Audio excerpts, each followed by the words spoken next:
Sports fans, this is Stephen here for JustMyPicks.com, and I bring you a special NFL breaking news of the Jonathan Martin, Richie Incognito, Miami Dolphins saga. The newest information that's come out is that Jonathan Martin will not return to the team, likely for the rest of this season or either in general. In the grand scheme of things, looking at how Richie Incognito has handled this situation, coming out doing an interview, I'm very disappointed in a lot of other Miami Dolphins players that didn't step up and stand behind Jonathan Martin. I could care less how popular Richie Incognito is. This is a very serious situation.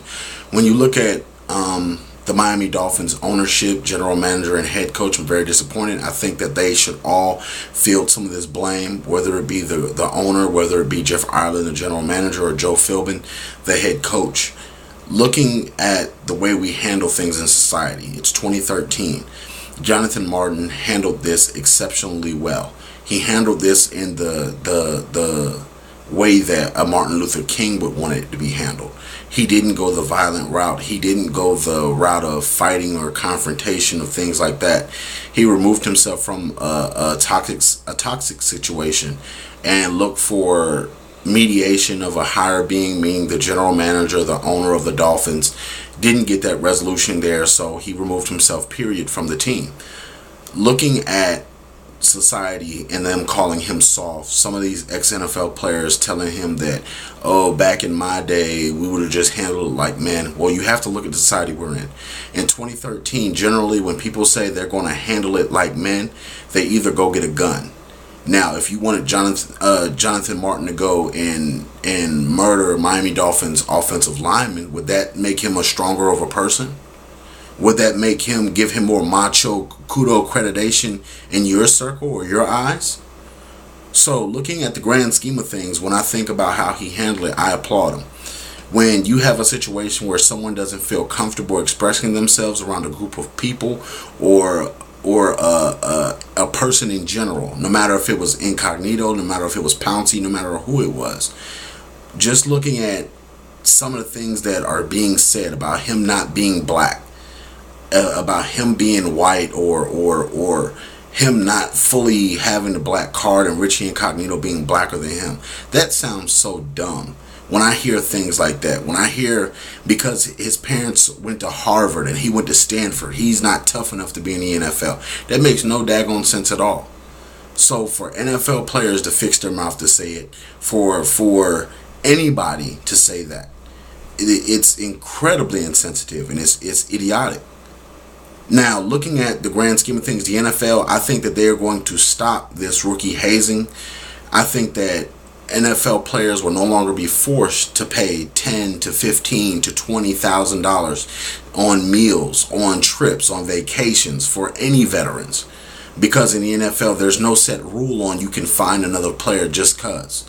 And in the NFL, they have a fine system set that if you get fined by the NFL takes your money, not players.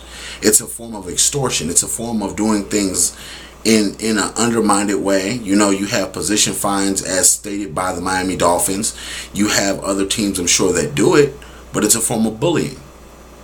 Now, I don't blame Jonathan Martin one bit for going through the media to handle the situation, but I think that he does need to go ahead and sue the Miami Dolphins and Richie Incognito because he does have a very good case on his hands. He could possibly make more than what he would ever make as an NFL player, $17 million. Moving forward, we have to change our thinking. We have to change our thinking to think that someone's weak because they go above and beyond to try to handle a situation without using violence or without having to do something crazy or extreme. And as a human being, Jonathan Martin has the right to live his life. No matter if he went to Stanford, no matter if he went to University of Georgia, no matter if he went to Harvard, it doesn't matter where he went to school at. Maybe he was raised with home training and common sense not to use violence as a means to handle your actions. It's still people left that do that. Now, unless you think that he's soft or he's not real of a man, I don't care if he's 6'7", 300 pounds, let alone 6'4", 300 plus pounds. He handled the situation and he felt best. He could have potentially injured himself if he had went to Incognito with a physical confrontation. He could have potentially hurt Incognito. He could potentially murdered Incognito. Just a thought. But in closing, I think that in the NFL, there has to be a level of transparency where men can actually be men and show an emotional side. You don't have to be the big tough football player 24/7 a day. It's okay to be sensitive. I'm not saying you have to cry every 10 seconds, but showing normal human signs of emotion, that's what humans do. Brandon Marshall pointed out a great point when he stated that when little boys fall as a little kid, their fathers teach them, oh, get up, it's going to be okay. You need to tough it up. You need to dust that off. Come on, you can get back up and do it. But when little girls fall, it's more like a sensitive. It's, oh, come here, are you okay? Things like that. And it makes sense. So that macho bravado must go out the door. From this day forward, moving on, how can the NFL do this? I want to know what you guys think. What steps or measures can the NFL take to improve this anti-bullying campaign to where they can stop bullying and give outlets to players that may be going through this same situation on different teams that are other Jonathan Martins that don't have the voice to speak up right now or don't have the courage? Let me know what you guys think under the comment log under this YouTube video. Also, remember to subscribe. Check us out at justmypicks.com. You can also check me out on this channel, YouTube.com/JustMyPicksTV. Please subscribe in order if you want to debate with me and all the other great sports people around the world.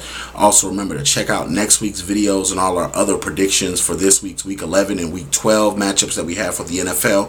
We also are kicking off our NBA next week of our NBA coverage exclusively here on JustMyPicks.com. And also YouTube.com/JustMyPicksTV.